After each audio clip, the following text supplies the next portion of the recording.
Bonjour donc à toutes et tous, et bien écoutez, je suis Julien Météo, météorologue amateur, et je suis très heureux de vous retrouver en ce dimanche soir. Alors j'avais pas vraiment prévu de vous faire un point ce dimanche concernant l'évolution, mais là quand même je vais vous le faire malgré tout, parce qu'on va parler de ces températures qui s'annoncent très élevées au cours de ces prochains jours. Et oui, alors bon, bah déjà là, c'est vrai qu'au cours de ces dernières semaines, on a eu énormément de pluie, hein, inutile de le dire, des quantités records quasiment pas vues depuis 1958, en tout cas de basse pression hein, sur une grande partie de l'Europe de l'Ouest hein, et de la France en particulier.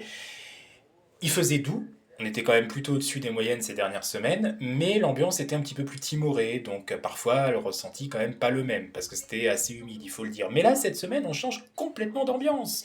C'est plutôt des conditions anticycloniques qui remontent, c'est la ceinture de Hadley qui nous remonte de nouveau et qui fait pousser les basses pressions vers le nord de l'Europe. Conséquence, eh ben, on a un anticyclone qui va avoir tendance à remonter vers la France, mais se décaler en même temps vers l'Europe centrale à partir de mercredi. Et c'est justement entre mardi et mercredi qu'on attend un pic de douceur, pour ne pas dire un pic de chaleur dans le sud-ouest. Et ben oui, parce qu'on pourrait quasiment atteindre 24-25 dans le sud-ouest. Donc à partir de 25 degrés, vous le savez en météo, c'est les premiers seuils de chaleur. Et même dans le nord, il fera très doux. La masse d'air douce va remonter mercredi, qui sera sans doute la journée la plus douce de la semaine. On pourrait peut-être atteindre les 20 degrés à Paris, 20 degrés, voire plus du côté de Bourges, du côté d'Auxerre, à Rennes, il fera 18-19 degrés. Peut-être pareil du côté d'Alençon.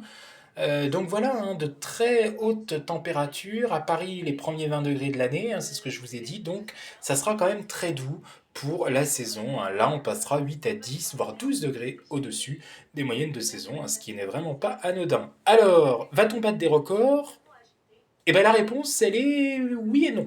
A priori, au niveau national, on ne battra pas vraiment de records, hein, mais sur certaines localités, on pourrait se rapprocher de quelques records journaliers, enfin de quelques records plutôt annuels, hein, qu'on n'avait pas revus depuis la fameuse année 2019. Et bien oui, le fameux février 2019, on se souvient, qui était un vrai ovni douceur hein, sur une grande partie de la France, et bien on pourrait peut-être se rapprocher de ces quelques valeurs, voire même encore plus loin que ça, février 1990, hein, qui est un exemple référentiel assez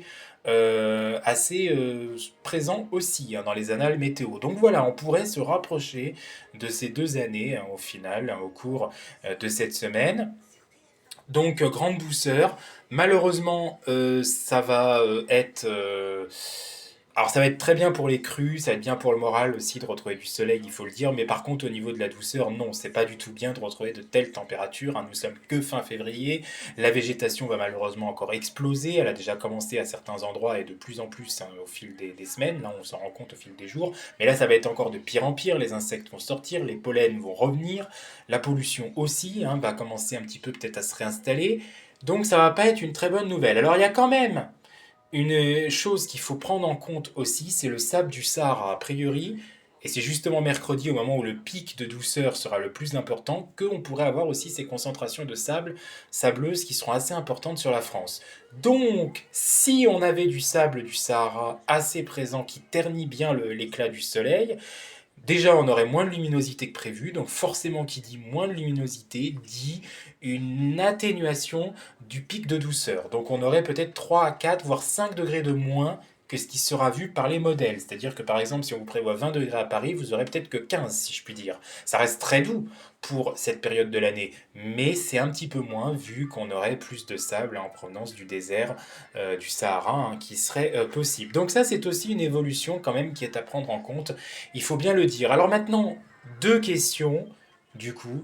Déjà la première, est-ce que ce pic de douceur sera durable? Eh bien la réponse, elle est plutôt non, hein. Fort heureusement, on va quand même perdre quelques degrés à partir de jeudi, parce qu'on a une perturbation qui devrait traverser le pays, donc qui va détraquer le temps de nouveau d'ouest en est hein, pour jeudi.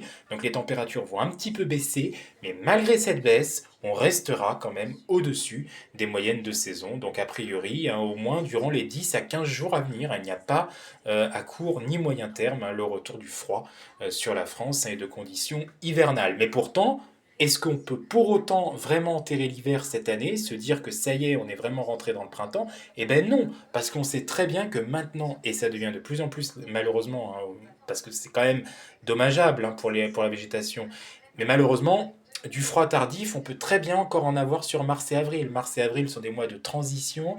On sait très bien que le vortex polaire, c'est les moments où il a tendance à être le plus instable de l'année.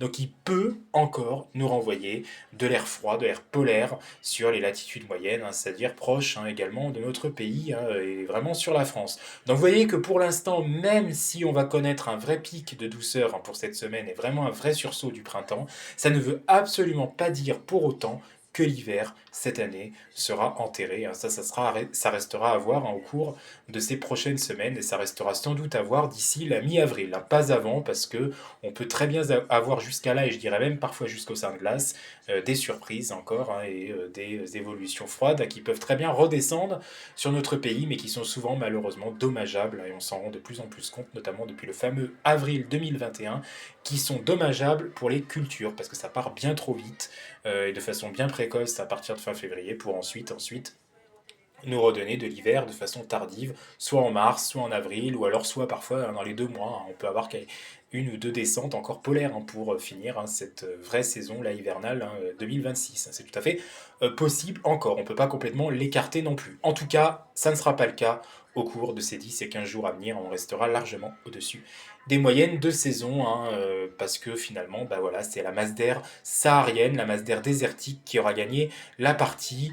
Mais comme je vous dis, avec le vortex polaire, on a des oscillations, on est dans une période de transition, mars et avril, entre les dernières descentes polaires venues du pôle donc, et les premiers coups de chaud venus du sud, les premiers coups de chalumeau, ou les coups de butoir venus donc du désert. En attendant, je vous souhaite de passer une excellente semaine à vous toutes et à vous tous, et je vous dis à bientôt. Merci.